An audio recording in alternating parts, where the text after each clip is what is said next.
दोस्तों, हमारे YouTube channel report card में आपका हार्दिक स्वागत है। मैं अरविंद चौधरी आपके साथ जुड़ा हुआ हूं।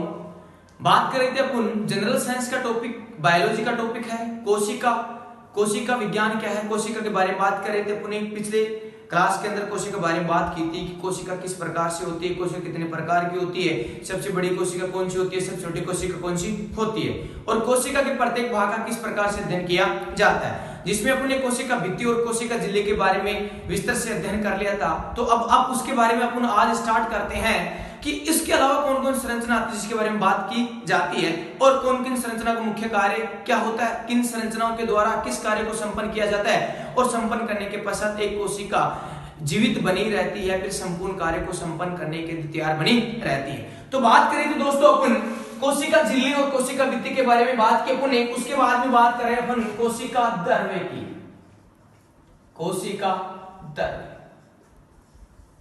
द्रव्य क्या होता है, किसे कहते हैं? कोशिका द्रव्य विशेषता है कि जो कोशिका है, कोशिका की जो कोशिका झिल्ली है, क्या है रे? कोशिका झिल्ली। इस कोशिका झिल्ली के अंदर जो गिरा हुआ पदार्थ होता है, तरल पदार्थ होता है, उस समस्त पदार्थ को कोशिका द्रव्य के नाम से जाना जाता है। लेकिन जब तक इसको कोशिका द्रव्य नहीं कहेंगे तब तक इसके अंदर केंद्रक उपस्थित होता है। जब तक इसके अंदर केंद्रक उपस्थित होता है तब तक इसको कोशिका द्रव्य नहीं कहा जा सकता। तो बात की जाती है अगर किसी कोशिका यानी कि जीव द्रव्य है, कंप्लीट कोशिका है, कोशिका भित्ति हटा दी, इस जीव द्रव्य में से केंद्र को हटा दिया जाए, इसको हटा दिया जाए, केंद्र को रिमूव कर लिया जाए, तो जो शेष संरचना बचती है उस शेष संरचना को ही कोशिका द्रव्य कहा जाता है, जो एक तरल नुमा पदार्थ के रूप में पाया जाता है, तरल पदार्थ पाया जाता है, कोशिका झिल्ली से गिरा हुआ रहता है। कोशिका द्रव्य शब्द का गठन, कोशिका द्रव्य शब्द का गठन सबसे पहले स्ट्रोसबर्गर ने किया। किस वैज्ञानिक ने किया? स्ट्रोसबर्गर ने कोशिका द्रव्य शब्द का गठन किया। इसको इंग्लिश में साइटोप्लाज्म भी कहा जाता है, साइटोप्लाज्म भी कहा जाता है, जिसका निर्माण स्ट्रोसबर्गर ने किया। और यह कोशिका द्रव्य जो होता है, कोशिका झिल्ली से घिरा हुआ रहता है, इसको दो भागों में डिवाइड किया जाता है। एक होता है बाह्य प्लाज्म, दूसरा होता है अंतःप्लाज्म। बाह्य प्लाज्म जो कोशिका झिल्ली के पास पाया जाता है, कोशिका झिल्ली के पास पाए जाने वाले तरल द्रव्य को ही बाह्य प्लाज्म या फिर बाह्य कोशिका द्रव्य कहा जाता है। यह द्रव्य या फिर जो बाह्य प्लाज्म होता है हल्का सा तरल होता है।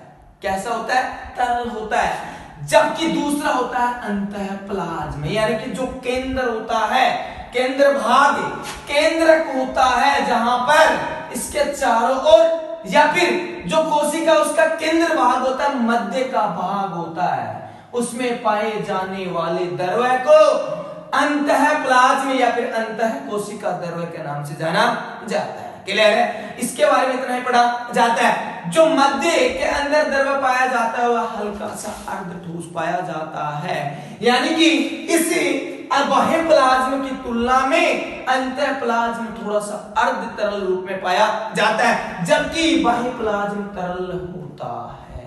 क्लियर? अब बात करते हैं कि कोशिका के अंदर जो संरचना होती है जिनको कोशिकांग कहा जाता है। बात करते हैं कोशिकांग के बारे में कि कोशिकांग क्या होते हैं। क्लियर? कोशिकांग वे संरचना होती है जो कोशिका द्रव्य के अंदर पाई जाती है, या फिर ऐसा कहा जाता है कि कोशिका में केंद्र के अलावा पाई जाने वाली नियमित व अनियमित संरचनाओं या फिर कोशिका उत्पादों को कोशिकांग के नाम से जाना जाता है। ये मुख्य तीन प्रकार के होते हैं। एकल झिल्लित कोशिकांग, दोहरी झिल्लित कोशिकांग एवं झिल्ली रहित कोशिकांग, अर्थात जिनके बाहरी ओर दो आवरण पाए जाते हैं, फिर दो झिल्लियां पाई जाती है, दोहरी झिल्लित कोशिकांग कहलाते हैं। जिनके बाहरी ओर एकल झिल्ली पाई जाती है, फिर एक झिल्ली पाई जाती है, एकल झिल्लित कोशिकांग कहलाते हैं। और जिनके बाहरी ओर कोई विशेष प्रकार की झिल्ली या फिर आवरण नहीं पाया जाता, उनको झिल्ली रहित कोशिकांग कहा जाता है। तो दोस्तों कोशिकांगों में अपन बात करते हैं सबसे पहले माइटोकॉन्ड्रिया के बारे में कि माइटोकॉन्ड्रिया क्या होता है, इसकी खोज किसने की, संरचना किस प्रकार से पाई जाती है। Mitochondria, mitochondria clear. देखो दोस्तों माइटोकॉन्ड्रिया सबसे पता चल रहा है कि माइटोकॉन्ड्रिया जो शब्द है यह दो शब्दों से मिलकर बना हुआ है, माइटो प्लस कॉन्ड्रियन, कॉन्ड्रियन क्लियर। माइटो का अर्थ होता है धागे के समान या फिर धागे नुमा, क्लियर। जबकि कॉन्ड्रियन का अर्थ होता है सूक्ष्म या कणनुमा संरचना। किस संरचना, कणनुमा संरचना या सूक्ष्म संरचना। एक शब्द में बात करें कि कोशिका द्रव्य में पाई जाने वाली धागे नुमा कणनुमा संरचनाओं को ही माइटोकॉन्ड्रिया कहा जाता है, क्लियर। यहां तक बात करते हैं आगे इसके बारे में कि खोज किसने की, खोज करता।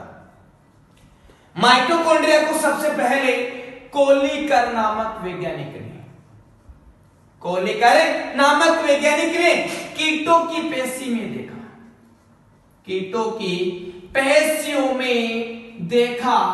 इसी कारण माइटोकॉन्ड्रिया के खोजकर्ता कोलिकर को कहा जाता है, क्लियर है। इसके साथ साथ खोजकर्ता में बात की जाती है कि सबसे पहले पादप कोशिका में, सबसे पहले पादप कोशिका में माइटोकॉन्ड्रिया को किसने देखा या फिर किसने खोजा। तो एफ मिलिस नामक वैज्ञानिक ने या फिर एफ मेयो नामक वैज्ञानिक ने सर्वप्रथम पादप कोशिका में माइटोकॉन्ड्रिया की खोज की या फिर सर्वप्रथम माइटोकॉन्ड्रिया को देखा। किसमें देखा दोस्तों, सर्वप्रथम पादप कोशिका में देखा। इसी कारण पादप कोशिका में माइटोकॉन्ड्रिया की खोज करता एफ मेयो को कहा जाता है, लेकिन माइटोकॉन्ड्रिया की खोज करता कोलिकर नामक वैज्ञानिक को कहा जाता है। इसके साथ साथ ही अलग अलग वैज्ञानिकों ने माइटोकॉन्ड्रिया को अलग अलग नामों से जानने के लिए इनका अलग अलग नामांकन किया। तो देखते हैं, बात करते हैं इनके बारे में कि अन्य नाम क्या क्या होते हैं, क्लियर। अन्य नाम किस किस वैज्ञानिकों ने नाम दी जिसके बारे में बात करेंगे। सबसे पहला आता है फ्लेमिंग नामक वैज्ञानिक। फ्लेमिंग ने माइटोकॉन्ड्रिया को फिला कहा, क्या कहा, फिला कहा, या फिर माइटोकॉन्ड्रिया को फिला शब्द दिया। किसने दिया, फ्लेमिंग नामक वैज्ञानिक ने। इसके पश्चात वैज्ञानिक आए अल्टमान या फिर अल्टमान नामक वैज्ञानिक ने इसी माइटोकॉन्ड्रिया को बायोप्लास्ट नाम दिया, क्लियर। क्या नाम दिया अल्टमान ने, बायोप्लास्ट। फ्लेमिंग ने फिला कहा, जबकि कोलिकर ने कीटों के पेशियों में सर्वप्रथम देखा। पादप कोशिका में सर्वप्रथम एफ मिलिस या एफ वेव नामक वैज्ञानिक ने देखा। इसके साथ साथ ही आता है सी बेंडा नामक वैज्ञानिक। सी बेंडा, सी बेंडा वह वैज्ञानिक थे जिसने इस सूत्र या फिर सूक्ष्म में जो धागेनुमा संरचना है, कणिका में नुमा संरचना जो कोशिका द्रव्य में पाई जाती है, इसको सी बेंडा ने माइटोकॉन्ड्रिया कहा था, क्लियर यहां तक। यानी कि सी बेंडा ने माइटोकॉन्ड्रिया शब्द का गठन किया या फिर माइटोकॉन्ड्रिया शब्द दिया, जबकि खोज कोलिकर ने की। अल्टमान ने बायोप्लास्ट नाम दिया, फ्लेमिंग ने फिला नाम दिया। उसके बाद में बात की जाती है कि माइटोकॉन्ड्रिया का वितरण यानी कि इनकी उपस्थिति और अनुपस्थिति के बारे में बात करते हैं। तो सबसे पहले बात करते हैं उपस्थिति के बारे में कि कहां-कहां माइटोकॉन्ड्रिया पाए जाते हैं और किन-किन जगहों पर पाए जाते हैं। तो बात करते हैं वितरण के बारे में। कि इनकी उपस्थिति और अनुपस्थिति कहां कहां होती है। समस्त जितने भी प्रोकैरियोटिक कोशिकाएं होती है, कौन सी कोशिकाएं? प्रोकैरियोटिक कोशिका होती है, उन कोशिकाओं में माइटोकॉन्ड्रिया अनुपस्थित होता है। लेकिन जब अपने बात की थी प्रोकैरियोटिक कोशिका, तो प्रोकैरियोटिक कोशिका के जीवाणु कोशिका की संरचना का अध्ययन किया था, उसमें एक उंगलीनुमा संरचना का निर्माण किया था जिसको मीजोसोम कहा था। क्या कहा था रे? मीजोसोम। अर्थात कि प्रोकैरियोटिक कोशिकाओं में माइटोकॉन्ड्रिया अनुपस्थित होता है, लेकिन माइटोकॉन्ड्रिया के समान ही मीजोसोम संरचनाएं पाई जाती है। क्लियर यहां तक? इसके बाद बात करते हैं दूसरा पॉइंट,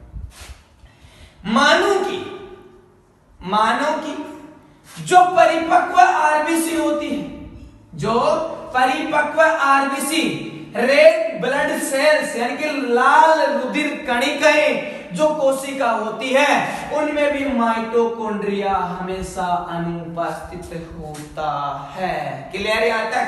इसके साथ बात की जाती है उपस्थिति जो समस्त यूकेरियोटिक कोशिकाएं होती है, पादप कोशिका चाहे से जंतु कोशिका, उन समस्त यूकेरियोटिक कोशिकाओं के अंदर माइटोकॉन्ड्रिया उपस्थित होते हैं। क्लियर है? यूकेरियोटिक कोशिका में उपस्थिति। क्लियर है? अनुपस्थिति प्रोकैरियोटिक कोशिकाओं में, लेकिन प्रोकैरियोटिक कोशिकाओं में इसके समान कौन सा अंग? मीजोसोम संरचना पाई जाती है। मानव की परिपक्व आरबीसी कोशिका में, मानव की परिपक्व आरबीसी में माइटोकॉन्ड्रिया अनुपस्थित होते हैं। क्लियर? अब बात करते हैं माइटोकॉन्ड्रिया की संरचना किस प्रकार से होती है। क्लियर यहां तक? तो देखो दोस्तों, माइटोकॉन्ड्रिया कोशिका में पाया जाने वाला सबसे बड़ा कोशिकांग होता है। क्लियर? सबसे बड़ा कोशिकांग कौन होता है? माइटोकॉन्ड्रिया, लेकिन केंद्रक से छोटा होता है। बात कीजिए कि कोशिका का सबसे बड़ा मुख्य अंग केंद्रक होता है, बात कीजिए कि सबसे बड़ा कोशिकांग होता है, तो सबसे बड़ा कोशिकांग होता है माइटोकॉन्ड्रिया। दोनों के अंदर कंफ्यूज होने की जरूरत नहीं है। जो केंद्रक है वह सबसे बड़ा मुख्य अंग है। कौन सा अंग है? मुख्य अंग है। लेकिन माइटोकॉन्ड्रिया कोशिकांग या फिर कोशिका अंगक है जो सबसे बड़ा होता है। संरचना के बारे में बात करते हैं। संरचना बात की पुणे कि माइटोकॉन्ड्रिया की संरचना दोहरी झिल्ली युक्त संरचना होती है। कैसी होती है रे? दोहरी झिल्ली युक्त संरचना होती है। क्लियर? दोहरी झिल्ली युक्त संरचना। तो बात करते हैं संरचना के बारे में, किस प्रकार संरचना बनी होती है।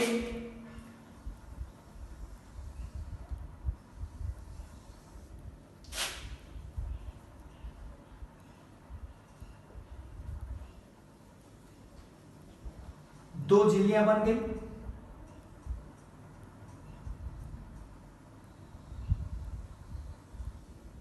जो बाहरी झिल्ली है इसे आउटर मेम्ब्रेन, जो आंतरिक झिल्ली है उसे इनर मेम्ब्रेन या फिर आंतरिक झिल्ली। क्लियर?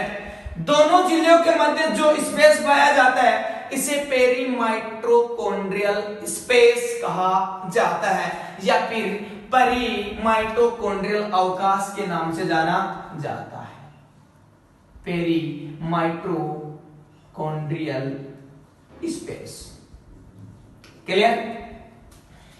जो माइटोकॉन्ड्रिया की आंतरिक झिल्ली होती है, इस आंतरिक झिल्ली के द्वारा कुछ अंतर्वलन होते हैं और अंतर्वलन होने से संरचना इस प्रकार से बनती है। क्लियर? समझने के लिए पहले अपनी दोहरी झिल्ली बनाया, लेकिन आंतरिक झिल्ली के अंतर्वलन से जो संरचना बनती है इस प्रकार से बनती है। और अंतर्वलन से जो उंगलीनुमा उभार बनते हैं, इन उंगलीनुमा उभार को क्रिस्टी के नाम से जाना जाता है। क्लियर है? क्या कहते हैं रे? अंतर्वलन से निर्मित जो उंगलीनुमा उभार होते हैं, इन उंगलीनुमा उभार को क्रिस्टी के नाम से जाना जाता है और संरचना इस प्रकार से दिखाई देती है। यह संरचना कौन सी है? क्रिस्टी संरचना।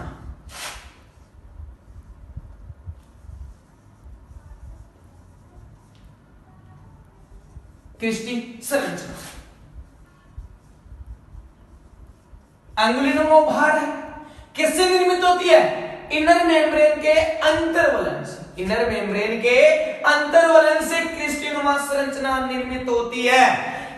इसी के समान अपने पढ़ा था प्रोकैरियोटिक कोशिका के बारे में कि प्रोकैरियोटिक कोशिका के कोशिका झिल्ली के अंतर्वलन से एक अंगुलीनुमा उभार का निर्माण होता है जिसे मीजोसोम कहा जाता है।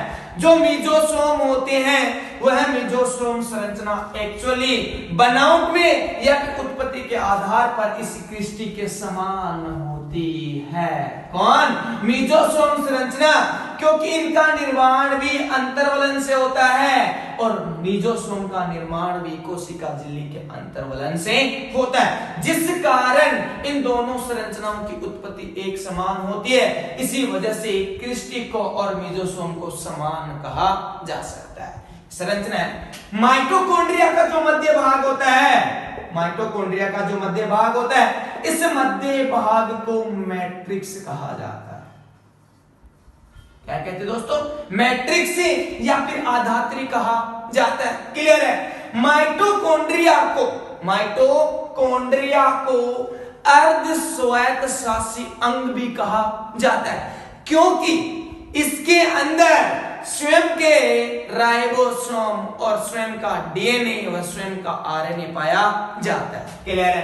तो जो डीएनए होता है वह बिल्कुल नग्न होता है और कुल डीएनए का 1% होता है। कितना होता है? कुल डीएनए का 1% डीएनए माइटोकॉन्ड्रिया में पाया जाता है। जो सूक्ष्म होता है वर्ताकार रूपी होता है, द्विरज्जु के डीएनए होता है। इसके साथ साथ ही इसके अंदर खुद का राइबोसोम पाया जाता है, यानी कि राइबोसोम माइटोकॉन्ड्रिया के अंदर भी उपस्थित होते हैं। जो राइबोसोम होते हैं वह एक प्रकार से 70S प्रकार के होते हैं। 70S प्रकार के राइबोसोम पाए जाते हैं। किसमें? माइटोकॉन्ड्रिया में। जबकि 70S प्रकार के राइबोसोम किसमें पाए गए थे? प्रोकैरियोटिक कोशिका में। कोशिकाओं में बात की जाए यूकेरियोटिक कोशिका में, यूकेरियोटिक कोशिका के अंदर माइटोकॉन्ड्रिया और जो हरित लवक होता है, क्लोरोप्लास्ट होता है, ये दोनों ऐसे कोशिका अंग होते हैं जिनमें जो राइबोसोम पाया जाता है 70S प्रकार का पाया जाता है। इसी कारण कहते हैं कि माइटोकॉन्ड्रिया संरचना एक प्रकार से प्रोकैरियोटिक कोशिकाओं से समानता व्यक्त करती है। क्लियर है? इसके साथ साथ ही जो अंगुलीनुमा उभार होते हैं, इस अंगुलीनुमा उभार पर कुछ इस प्रकार की संरचना पाई जाती है जिन्हें F0 F1 कण कहा जाता है। यह संरचना एक्चुअली इस प्रकार से होती है, इस प्रकार से जुड़ी हुई रहती है। जो इसका आधार भाग होता है इसको F0 भाग कहते हैं और जो गोलाकार संरचना होती है इसको F1 भाग के नाम से जाना जाता है। और इन दोनों संरचनाओं को संयुक्त रूप से ऑक्सीसोम भी कहा जाता है। क्या कहते हैं? ऑक्सीसोम कहा जाता है। क्लियर है? और इस ऑक्सीसोम को ही माइटोकॉन्ड्रिया की क्रियात्मक इकाई कहते हैं। कौन सी इकाई कहते हैं? क्रियात्मक इकाई, क्योंकि ऑक्सीसोम के द्वारा ही एटीपी का निर्माण होता है, यानी कि ऊर्जा का निर्माण होता है। जब माइटोकॉन्ड्रिया के द्वारा ऊर्जा का निर्माण किया जाता है तो माइटोकॉन्ड्रिया को पावर हाउस ऑफ सेल या फिर कोशिका का शक्ति गृह कहा जाता है। तो दोस्तों अपने बात की कि किसी कारण माइटोकॉन्ड्रिया को कोशिका का शक्ति गृह कहा जाता है, क्योंकि जो क्रिस्टी होते हैं वहां पर जो कणनुमा संरचना होती है उन कणनुमा संरचनाओं के द्वारा एटीपी का निर्माण किया जाता है, जिस वजह से इस माइटोकॉन्ड्रिया को कोशिका का शक्तिगृह कहा जाता है। एफ जो ऑक्सीसोम होते हैं, ऑक्सीसोम कणों को माइटोकॉन्ड्रिया की क्रियात्मक इकाई कहा जाता है, जो इस प्रकार से पाई जाती है। जो आधार भाग होता है इसे F0 कहते हैं, और जो सिर भाग होता है या फिर शीर्ष भाग होता है गोलाकार संरचना, इसको F1 कहा जाता है। और सम्मिलित रूप से इन संरचनाओं को F0 F1 कण संरचना कहते हैं। क्लियर है? जो कहां पाए जाते हैं? क्रिस्टी पर पाए जाते हैं। इसके कारण क्रिस्टी को माइटोकॉन्ड्रिया का सबसे सक्रिय स्थल कहा जाता है, और यहां पर ही एटीपी का निर्माण होता है। क्लियर है यहां तक? तो दोस्तों एक बार वापस से बात करते हैं कि माइटोकॉन्ड्रिया में स्वयं का डीएनए पाया जाता है, जिसके कारण इस कोशिकांग को अर्ध स्वायत्त शासी अंग कहा जाता है। जिस कोशिकांग में खुद का डीएनए होता है उनको अर्ध स्वायत्त शासी अंग कहा जाता है। इसके साथ साथ ही इसमें जो राइबोसोम पाए जाते हैं वह 17 प्रकार के होते हैं। कितने इस प्रकार के? 17 प्रकार के। जो 17 प्रकार के राइबोसोम पाए जाते हैं, जिसके कारण को प्रोकैरियोटिक कोशिकाओं के समान माना जाता है, या फिर ऐसा कहा जाता है कि माइटोकॉन्ड्रिया का निर्माण एक प्रकार से प्रोकैरियोटिक कोशिकाओं के द्वारा ही हुआ है। ऐसा कौन मानते हैं? वैज्ञानिक मानते हैं। इसलिए कहते हैं कि माइटोकॉन्ड्रिया की उत्पत्ति अंतः सहजीवन सिद्धांत या फिर अंतः सहजीवन क्रिया द्वारा हुई।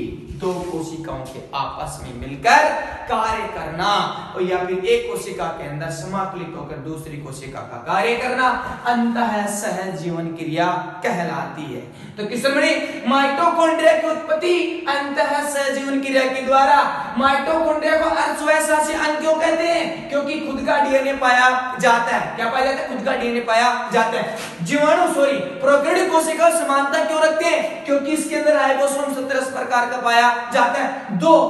30S और 50S उप इकाइयों से मिलकर बना होता है। मध्य भाग को मैट्रिक्स कहते हैं, और इस मैट्रिक्स में एंजाइम्स भरे रहते हैं। क्या भरे रहते हैं? एंजाइम्स भरे रहते हैं।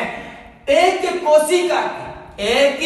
कोशिका के कुल एंजाइम्स के 70% एंजाइम इस माइटोकॉन्ड्रिया के मैट्रिक्स में ही पाए जाते हैं।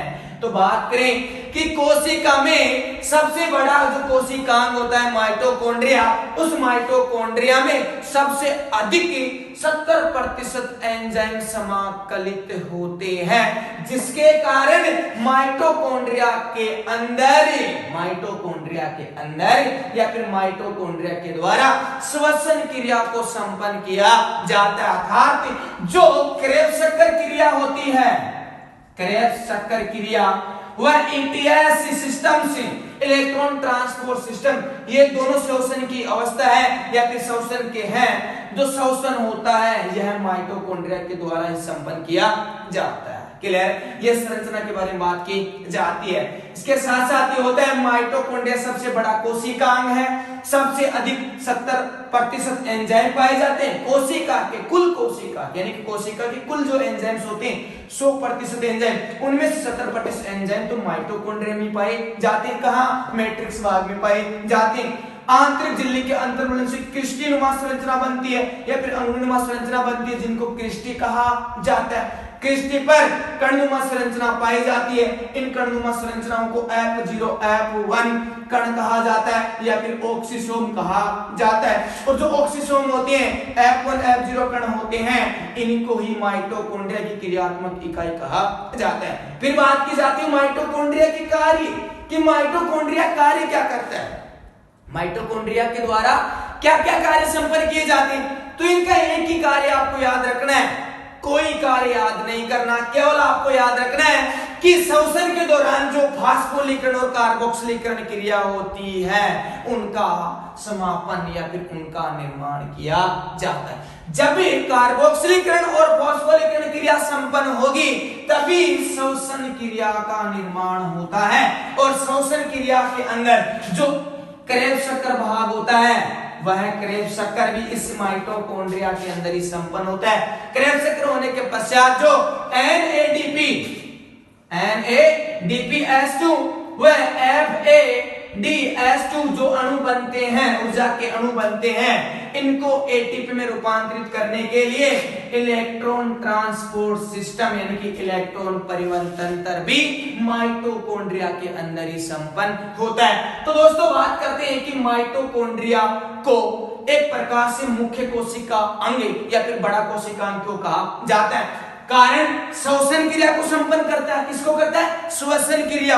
श्वसन के दौरान फास्फोलिकरण कार्बोक्सिलीकरण क्रिया संपन्न होती है और FAD-NADH2 अणुओं को ATP के अंदर रूपांतरित करने के लिए ATS साइकिल या फिर इलेक्ट्रॉन ट्रांसपोर्ट सिस्टम तंत्र होता है वो माइटोकॉन्ड्रिया के अंदर ही संपन्न होता है। इसके साथ साथ ये होता है कि माइटोकॉन्ड्रिया के द्वारा ताप का नियमन भी किया जाता है, यानी कि ताप का नियंत्रण भी किया जाता है। किसके द्वारा?